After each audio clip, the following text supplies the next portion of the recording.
Part 2. Cute.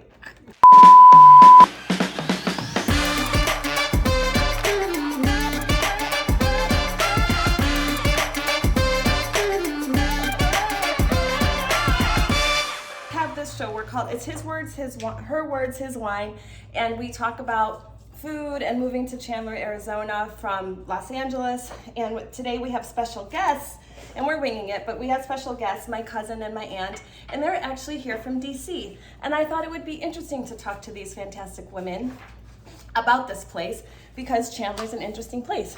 Right, Auntie Lane? Oh, absolutely. Right, Jamie? Yes, it's been wonderful. Yes, Okay, really enjoyed it. this is, they don't know I'm asking this question. You guys are coming from major metropolitan area, DC, Yes. Maryland, DMV area. And Auntie Lane, you are if it's okay to say, just so for demographics, Certainly. you're a single woman, you've lived with your family for a while. Would you consider moving to Chandler, Arizona? There have been times when I have really strongly thought about it. Yes, I would consider it. Okay, what's one reason why you would? Well, for one thing, family. Family! Family. Working together to make great.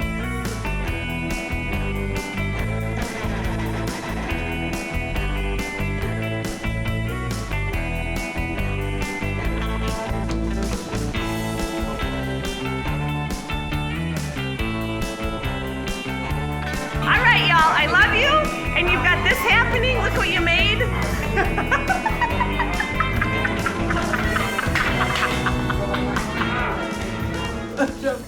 Here you got these good-looking people in your family. Pick yourself up. You're about to die.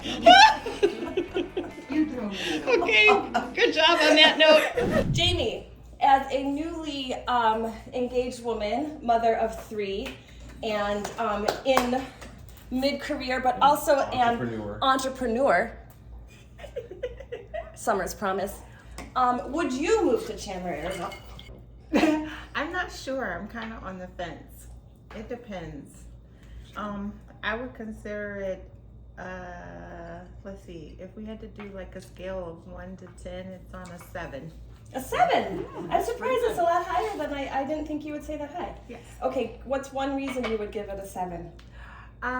Because of the warm weather, I hate the cold. Yeah. And because it seems like it's a mixing bowl of different, I guess, just backgrounds and just the different people from, we only met one person that actually said, remember we were at the one bar where he said he was born and raised here. But everyone else that I've spoken to has said, I'm not from here, I just got here, or I've been here for a couple of years or something like that. So it's very interesting. Did you find that encouraging or? Yes, Yeah. that was just like people just kind of plant here. Chandler is, my first impression of Chandler was that it was brown, and I was going to say not brown people. Sure. No. It's not brown people! No, there aren't very many. But, and Chandler itself is actually has a population of 5% black people, and 1% indigenous American Indian, 10% Asian, 16% Hispanic, 58% non-Hispanic white. And that's just Chandler. Phoenix itself is much more diverse and has different numbers. From the 2010 census until now, Chandler, the population grew from 236,000 people to 270,000. Wow. Which is crazy, right? It's crazy. I mean, we still have a lot to learn and explore, but we are finding the important things. Such as? Lowe's, and that's you. You messed it up again. Oh. You're so funny. You write it and then you mess up the lines. Yeah, I do. Lowe's! Date night! Yes, and things like... Your yoga studio. Matt found a yoga studio.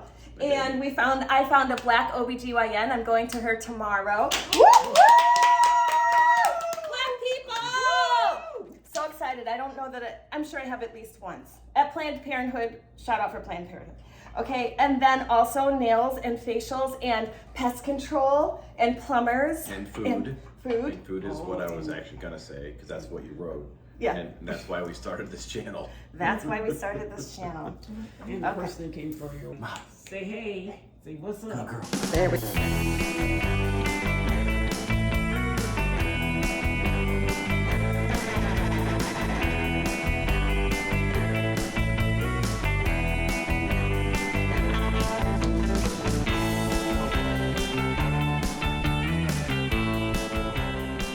again, our theme for the show is family, so. And neither one of us has lived near family in a long time. In a long We've time. been here a year now, but before that, it's been a while. So we're having, Yeah, it makes a difference. and we wouldn't actually have moved to Chandler if your brother and family was near your dad and your Probably mom in not. Tucson. We actually moved my mom here, right last October. Yeah. It is nice. Yeah. This is what we had for our party. For the 1231 party? Mm-hmm.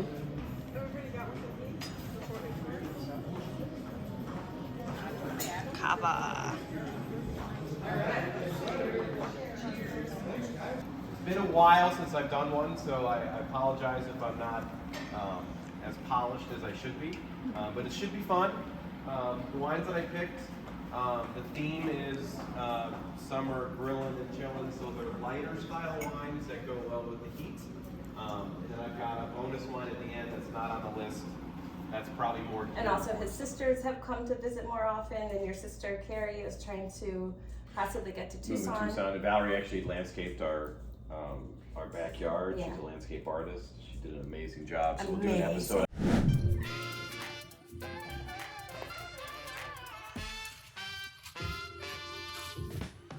Oh God, no. All right, this is our jojoba and redbird. Yeah. All right. The sun is there, but I'm sweaty, I'm very sweaty. no, it's okay. All right, so plan. So play. Well, I think it's like you never know how family truly acts because all of you all are have siblings per se. So when you see each other in you all's element when you're with the other. So me noticing them together was they have a dynamic of they take care of each other. Yeah. And it like results right back to like probably when they were younger. And I would ask like, is this what you guys used to do when you were younger? Because it was just it comes natural. Yeah. Like, so I'm not sure, like, if you're around your siblings, if that comes natural. Like, Helping each other? No. well, I mean, just the dynamic of No, how I'm it was when teasing. you were, yes, Of course. when you were The dynamic younger. for Yeah. absolutely. It's like you Yeah. just get right back into the thing like it's never been. And that was neat to see them too, even in their 70s, still Yeah. having that closeness and just knowing. Thing about like what Matt just said, living near my brother again, and I'm oldest, and so a lot of times I'm like, listen to me, do what I say, you know. And he's a dad. Been living out here all these years, and then we show up, and he's like, I'm not listening to what you got to say. You're gonna listen to me. So it is kind of funny to be you able know. to have that dynamic. And I think that's important, especially as you're getting older, to be closer to family, to have that support, because a lot of people don't have that, and then they're scrambling towards like when they really need their family. It's true. Yeah. We're definitely very fortunate. Yeah, and I do think that that's part of what we're all sort of seeing right now, this whole like getting back to family, and it's funny because we've never lived, like we said, we've never lived in the city with family, so it makes you very autonomous, and it makes you, you know, you have to rely on yourself. And like the whole thing, you've seen the transition. Like when they got here, nobody was able to pick them up at the airport. It was like all the stuff that you 100% expect, and you're like, what, you know? And it's like those are very real things, and then sometimes someone's there to do it, and sometimes someone's not. And it's just interesting where you have these expectations that come with being around family, and they aren't always met. And on top of it, I hardly see my dad ever. Well, no, I we mean, see him enough. I I mean, same with see my him. mom. We see them exactly the amount that we should. They would be like, oh, let's have dinners every Sunday. Well, we were supposed to do a regular Friday happy hour thing. We haven't done Oh that yeah, yet. we were supposed to do regular Friday happy hour with Dad. We all But we always, you know, connect. We have family thread, like I'm sure all of you do too. But it turns into keeping in touch that way. But everyone making a physical, like Thursday. That's, you know, it has to be deliberate. Yeah. We get so busy in our world, and we think that people don't have it, but I feel like because I've lived with my mom and her getting older, they want to maintain their dependency, and especially like me being a nurse and stuff, so I see them really trying to hold on to that dynamic, like I'm fine, I can do Oh, it sure. and everything like that, until you're with them and you're like, you're really not that fine. Like, you really do need someone, because you do need the connection. You do need to, you know, look forward to, okay, every Thursday I get to see this person, I get to physically touch them, because we had the, you know, I say it's the pandemic. We had the pandemic, and, you know, people weren't allowed to have family time, or they couldn't see their family, they couldn't give a hug and everything like that. So we kind of taught ourselves that we kind of don't need it, but we really do. So a point that you're a nurse. My mom was a nurse. Yes. And I think you probably already know this, but you are the worst patients. Yes. My mother is a terrible, terrible patient. Yes. Terrible. Yes. That's because we think it's Terrible. Terrible, time. Charlotte. She We was love you. Blot on. Jamie's Jamie Summers Promise. Yeah. Jamie Summers Promise spot on blessed G. Yay. All right, episode number 3.